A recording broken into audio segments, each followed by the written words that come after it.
Guys, ഇന്ന് ഞാൻ work കഴിഞ്ഞ് വരുമ്പോൾ കുറച്ച് കപ്പ കൊണ്ടുവന്നു.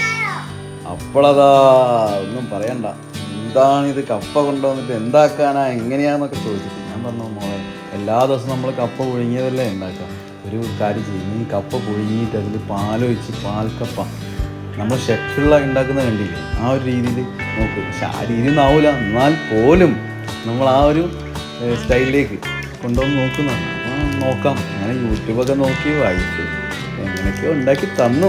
അതും കുഴപ്പമില്ല, ടേസ്റ്റ് ഉണ്ട്, കുഴപ്പമില്ല, അടിപൊളിയായിട്ടുണ്ട് സംഭവം. ഗൈസ്, ഇതിലൊരു ട്വിസ്റ്റ് ഉണ്ട്. ഞാനിത് യൂട്യൂബ് വെച്ച് നമ്മളെ ഷെഫുള്ള സാറിൻ്റെ വീഡിയോ ഒക്കെ ഓണാക്കി നോക്കിയപ്പോൾ അമ്മ പറഞ്ഞു, മോനെ ഞാൻ ഷെഫുള്ള സാറിൻ്റെ വീഡിയോ ഡെയിലി കാണുന്നതാണ്, ഞാൻ ഉണ്ടാക്കി തരാമെന്ന് പറഞ്ഞു. അമ്മ ഏറ്റെടുത്തു ഇത് സംഭവം ഒന്നുമില്ല ഗൈസ്. ഇതൊന്ന് നമ്മളെ കപ്പ ഒന്ന് വൃത്തിയാക്കി കുക്കറിലിട്ട് വേവിക്കാം. അത് കഴിഞ്ഞ് നമ്മൾ വെള്ളം ഊറ്റുക കപ്പയുടെ. അത് കഴിഞ്ഞ് നമ്മൾ തേങ്ങ പൊതിക്കുക. അങ്ങനെ തേങ്ങ പൊതിച്ചതിന് ശേഷം തേങ്ങ ചിരകുക.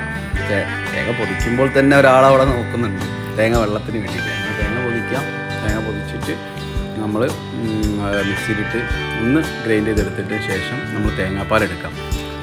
നമ്മൾ തേങ്ങാപ്പാൽ ഫസ്റ്റും സെക്കൻഡും എടുക്കുക. അതിൽ നമ്മൾ ഒഴിക്കേണ്ടത് ഫസ്റ്റ് കപ്പയിൽ ഒഴിക്കേണ്ടത് തേങ്ങാപ്പാൽ, സെക്കൻഡ് പാലാണ് ഒഴിക്കാം.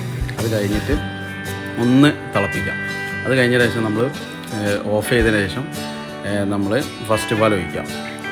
അത് കഴിഞ്ഞതിന് ശേഷം നമ്മളൊന്ന് ഇതിലേക്ക് താളിക്കാമെന്ന് ഉദ്ദേശിച്ചത് നമ്മൾ കടുക്, വറ്റൽമുളക്, ചെറിയ ഉള്ളി, കറിവേപ്പില, അങ്ങനെ സംഭവങ്ങളൊക്കെ ഇട്ട് ഒന്ന് താളിച്ച് ഇതിലേക്ക് ഒഴിച്ചതിന് ശേഷം ഒരു 5 നിമിഷം ഒന്ന് കുക്കറിലിട്ട് ഒന്ന് ദമ്മാക്കി വെക്കാം. കഴിഞ്ഞതിന് ശേഷം എടുക്കുക, അടിപൊളിയായിട്ട് കഴിക്കുക.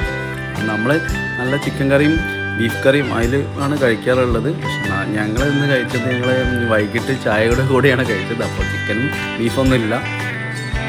ഓക്കെ ഗൈസ്, അപ്പോൾ എല്ലാവരും ഒന്ന് ട്രൈ ചെയ്ത് നോക്കുക. അപ്പോൾ ഗൈസ്, എല്ലാവർക്കും നമ്മുടെ ചാനലിലെ വീഡിയോസൊക്കെ ഇഷ്ടപ്പെട്ടിട്ടുണ്ടെങ്കിൽ എല്ലാവരും ഒന്ന് സബ്സ്ക്രൈബ് ചെയ്യുക. Okay, thank you.